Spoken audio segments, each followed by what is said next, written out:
Nesta aula nós falaremos sobre covariância e coeficiente de correlação. A nossa agenda é bem direta aqui, a gente vai falar sobre esses dois temas, mas o mais importante é entender a conexão desta aula com a última. Isso porque a gente aprendeu o que é a variância, como calcular a variância e o desvio padrão, né? Para calcular o desvio padrão eu preciso ter a variância. Essas duas métricas, tanto a variância quanto o desvio padrão, ela é extraída a partir da oscilação de um único ativo.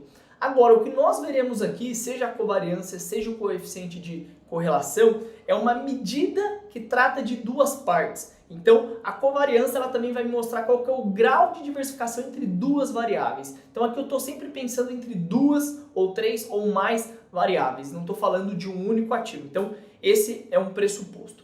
Outra coisa importante de saber antes de a gente entrar nos conceitos é qual que é a aplicação dessa aula. Aqui a gente vai utilizar muitos conceitos que são aplicados na gestão de portfólio, na gestão de investimentos. Isso porque existe um ditado popular que tem muita sabedoria, que vai falar para você não colocar todos os ovos numa cesta só. Isso depois o Markowitz foi explicar o que é a tal da diversificação, o único almoço grátis do mercado, a única coisa que você realmente pode aumentar ou melhorar a sua expectativa de retorno, reduzindo a sua expectativa de risco, e a covariância e o coeficiente de correlação tem tudo a ver com isso. Qual é a definição de covariância? Então, a covariância é uma medida que indica o grau de variação conjunta de duas variáveis aleatórias. Então, eu estou pensando em duas variáveis e como elas se relacionam uma em relação à outra. Se a gente tem uma covariância positiva, significa que essas variáveis tendem a andar juntos. Se nós temos uma covariância negativa, significa que essas variáveis tendem a andar em direções opostas. E quando nós temos uma covariância próxima de zero, indica que não há uma relação linear evidente entre essas variáveis. Onde que a gente aplica isso? Quando a gente está montando uma carteira de ações, por exemplo, e você quer diversificação, não adianta você querer diversificar. Pensa no portfólio de ações do seu cliente e você coloca Via Varejo, Mercado Livre, Magazine Luiza. Por mais que sejam empresas diferentes, a gente sabe que elas fazem parte do mesmo setor. Então, por mais que a gestão seja diferente, por mais que os lucros sejam diferentes, essas empresas elas são influenciadas por variáveis que são semelhantes a todas elas. Então, a gente vai ter um grau de covariância maior, isso vai trazer menos diversificação para o meu portfólio. A gente pode pensar em outras variáveis aqui, por exemplo, o dólar e uma empresa exportadora, como é o caso da Vale, como é o caso da Suzano. Se essas empresas elas são exportadoras, então a receita delas está atrelada ao dólar. Quando o dólar sobe, as ações dessas empresas tendem a subir também. Obviamente que não é uma correlação perfeita, mas é uma medida que a gente pode considerar. Então, a covariância, quando positiva, significa que aqueles ativos andam na mesma direção. Quando negativa, significa que esses ativos andam em direções opostas. Qual que é uma covariância negativa que a gente poderia pensar aqui pela lógica? Obviamente que a gente precisaria pegar dados depois para confirmar. Mas, por exemplo, a Petrobras é uma empresa que vende petróleo, obviamente, então quanto maior o preço do petróleo, apesar das intervenções do governo, maior deveria ser o resultado, o lucro da Petrobras. Agora, quando o preço do petróleo sobe, qual empresa que é muito impactada negativamente? Companhias aéreas, né? Então as companhias aéreas têm boa parte do seu custo, que é o combustível, atrelado ao petróleo, é um percentual bem relevante. Então quando o petróleo sobe, é ruim para essas companhias. Então a gente poderia, a partir dessa lógica, assumir que a Petrobras, as ações da Petrobras e as ações de uma companhia aérea, como por exemplo a Gol, elas deveriam andar em direções opostas, por mais que outras variáveis possam atrapalhar ou possam influenciar o movimento das ações, a gente tem ali que o petróleo impacta positivamente uma, impacta negativamente a outra. Então a covariância a gente sempre vai poder trazer para o nosso dia a dia. Como se calcula a covariância? Na prática se calcula utilizando o Excel, né? Bem simples assim. Então eu trouxe a fórmula aqui, mas mais importante do que saber calcular é principalmente interpretar a covariância e o coeficiente de correlação. Então não há necessidade de a gente se preocupar tanto em calcular a covariância, mas essa é a fórmula. Perceba que as duas fórmulas elas são iguais, mas para quem não está acostumado com essa notação matemática, eu simplesmente trouxe aqui para a gente ver como é que seria outra forma de explorar o mesmo ativo, né? A mesma fórmula, perdão. Eu simplesmente traria esse N-1, então o número de amostras, aqui para baixo no denominador. Então nós temos aqui o X e o Y, que são os valores individuais das variáveis, e eu tenho meu x e meu y aqui como a minha média e n o número de observações. Vamos para o exemplo, que é isso que importa, né? Então, suponha que queremos calcular a covariância entre os retornos de dois ativos financeiros, A e B. Então, o que eu quero ver é quão próximo esses ativos se relacionam, o retorno desses ativos se relacionam. Poderia ser o caso da Petrobras e da Gol, poderia ser o caso do dólar e da Suzano, do dólar e da Vale. Então, eu tenho o retorno do ativo A, ele subiu 2%, 4% e 6%, e os retornos do ativo B, 3%, 6% e 9%. A média dos retornos A é 4, a média dos retornos B é 6, e utilizando a fórmula do slide anterior, a gente pode calcular a covariância entre o ativo A e B, que nos dá um valor que indica como esses ativos variam juntos ao longo do tempo. Então, utilizando a fórmula, eu chegaria nesse valor de covariância. Quando a gente falar de correlação, que é uma medida que a gente está mais acostumado no mercado, vai ficar mais claro como funciona. Porque um grande problema da covariância é que pode ser qualquer valor. Basicamente, a covariância pode ser qualquer valor. E quando a gente vai para a correlação, que ela é extraída a partir da covariância, a gente consegue ter um intervalo de tempo definido e isso fica mais claro. Então, eu falar para você que a covariância foi 4, foi 10, foi 20, não é tão relevante. Agora, uma medida de correlação, ela consegue ser mais clara e a gente vai ver o porquê. Então, vamos ao que seria o coeficiente de correlação. Deixa eu apagar aqui as marcas da caneta e vamos ver o que seria a definição do coeficiente de correlação. Então, o coeficiente de correlação, especificamente o coeficiente de correlação de Pearson, ele é uma medida que quantifica a força e a direção da relação linear entre as duas variáveis. Isso aqui é bastante importante. E ele tem um intervalo já pré-definido. Ele varia entre -1 e 1, onde 1 a gente tem uma correlação perfeitamente positiva, como se ambos os ativos andassem sempre na mesma direção, na mesma magnitude, e -1 seria uma correlação perfeitamente negativa, e 0 seria um indicativo de que não existe correlação entre esses dois ativos.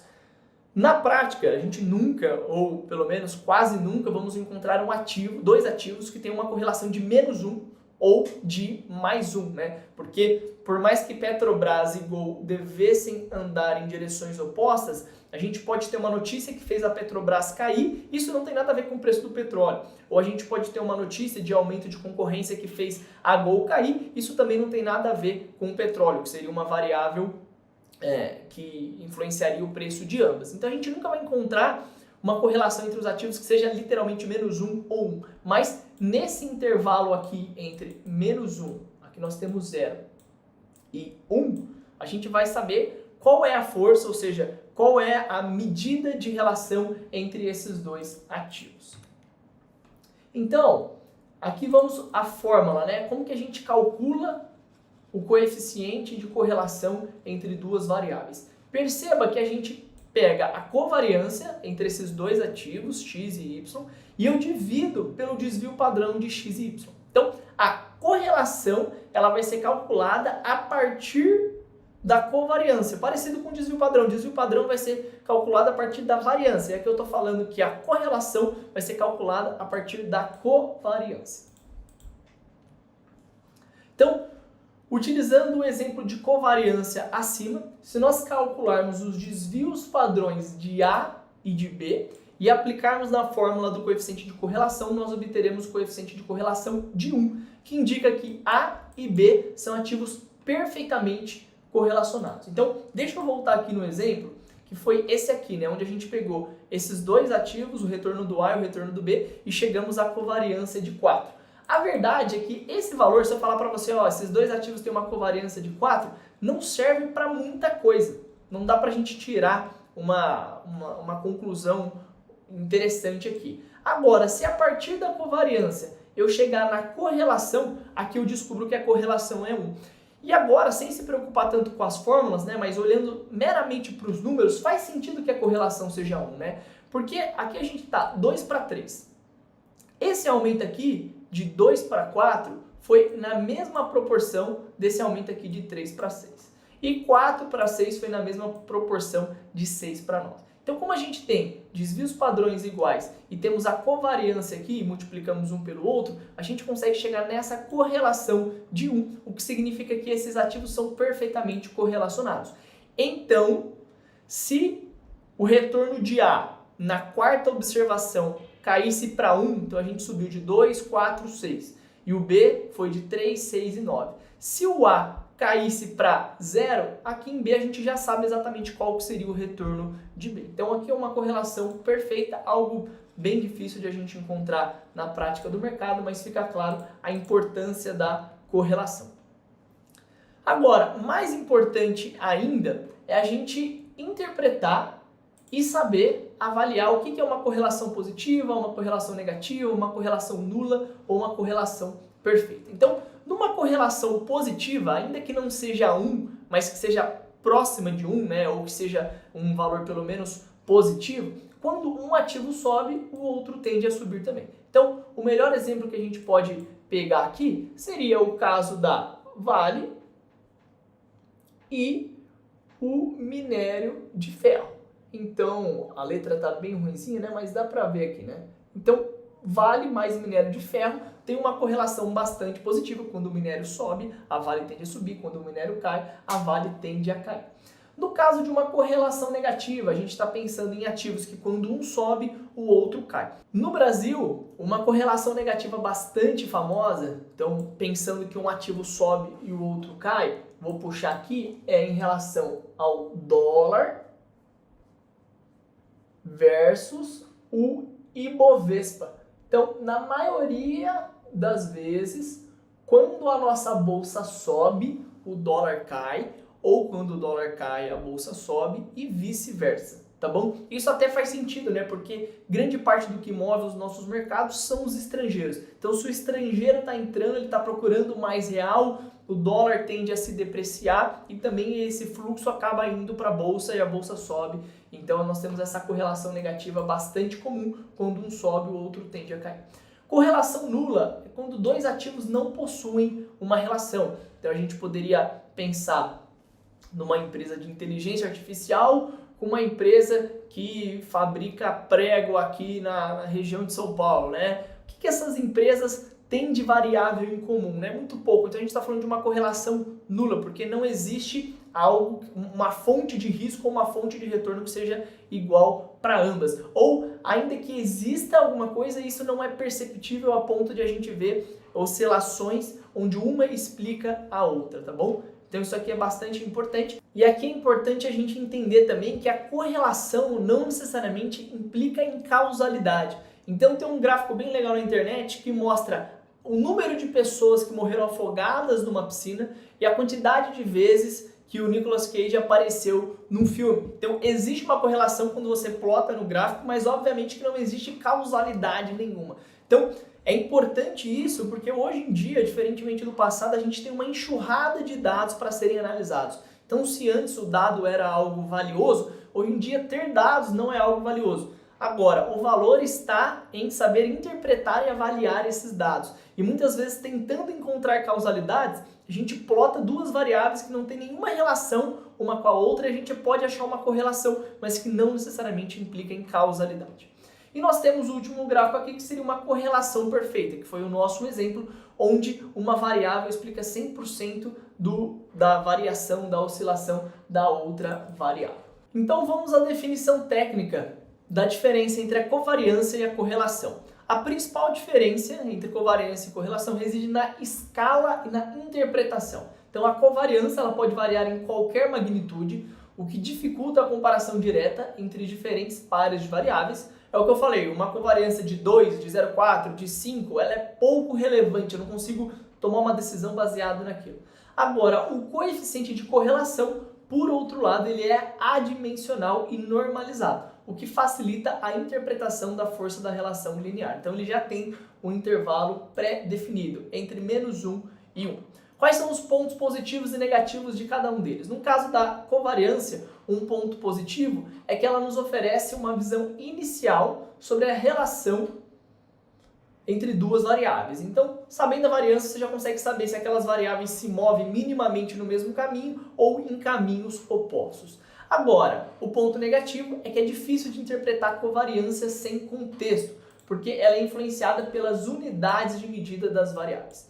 Já no coeficiente de correlação, o ponto positivo é que ele é de fácil interpretação, tanto da força quanto da direção da relação, e ele independe das unidades de medida. Então ele permite comparações que sejam diretas entre diferentes pares de variáveis. E nós temos um ponto negativo no coeficiente de correlação. Ele pode não capturar relações não lineares. Então existe uma premissa, uma presunção de linearidade que pode ser enganosa se a relação entre as variáveis for mais complexa. Então, pegando o gancho da aula passada, a gente falou como o mercado ele é muito mais caótico do que parece. Como muitas vezes a gente não vive no que seria o médio cristão do Taleb, mas sim o extremistão. Então, existem relações que não são lineares e aí o coeficiente de correlação ele não vai ser tão perfeito. Eu vou trazer alguns exemplos práticos e aí a gente pode discutir mais e trazer outros exemplos de mercado para isso esclarecer. Então, vamos lá. Na vida real, o que eu trouxe? A correlação de 180 dias entre a taxa de juros de 10 anos e o S&P 500, evidenciando que existem épocas nas quais os dois possuem uma correlação negativa e épocas com correlação positiva. Então aqui eu tenho o S&P 500 em vermelho e eu tenho a taxa de juros de 10 anos em roxo.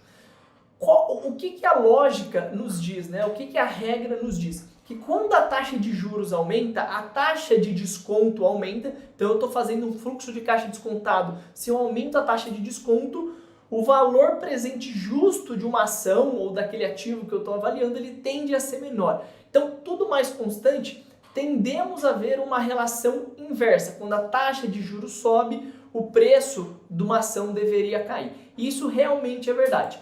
Porém, em outros períodos, a correlação é positiva.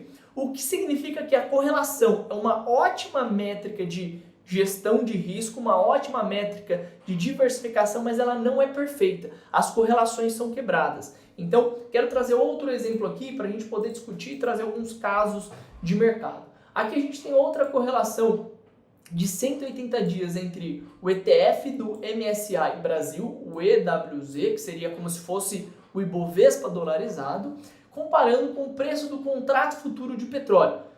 E aqui nós temos que os dois possuem uma correlação positiva. Isso porque grande parte do índice brasileiro ele é composto por Petrobras. E a Petrobras é influenciada positivamente, fortemente pelo preço do petróleo. Então, quando o preço do petróleo sobe, isso costuma ser bom para a nossa bolsa. Em geral, existe uma correlação muito forte entre o índice acionário brasileiro e o preço das commodities. Petróleo e commodities metálica, muito influenciado pelo minério de ferro. Então você já deve ter ouvido falar que o Brasil é uma grande fazenda, a gente exporta muito. Então quando a gente tem um boom de commodities, isso é muito bom para o Brasil.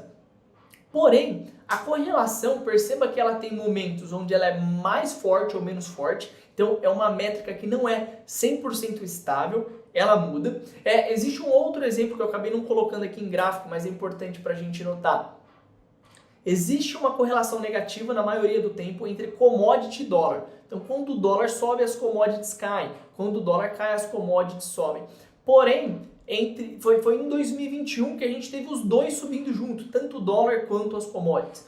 Existe uma relação inversa entre taxa de juros e o ouro. Quando a taxa de juros sobe, o ouro tende a cair. Afinal, o ouro não gera caixa, não é um ativo gerador de caixa, então existe um custo de oportunidade quando você está comprando ouro que você poderia estar comprando renda fixa, poderia estar ganhando aquela taxa de juros. Porém, em períodos únicos da história, como por exemplo a estagflação dos anos 70, a gente teve um momento onde as taxas de juros subiram e ainda assim o ouro subiu. Então, isso é importante para saber que a correlação é uma medida excelente, mas não é uma métrica perfeita. E agora, para finalizar, qual das seguintes afirmações melhor descreve uma correlação negativa entre duas variáveis? Quando uma aumenta, a outra também aumenta? Não, aqui a gente estaria falando de uma correlação positiva. Quando uma variável aumenta, a outra variável diminui? Sim, então elas caminham em direções opostas. A C seria, as duas variáveis não apresentam nenhuma relação entre si? Não, aqui seria uma correlação nula ou muito próxima de zero. E D, quando uma variável permanece constante, a outra variável aumenta. Aqui também não. Então, resposta certa é a alternativa B.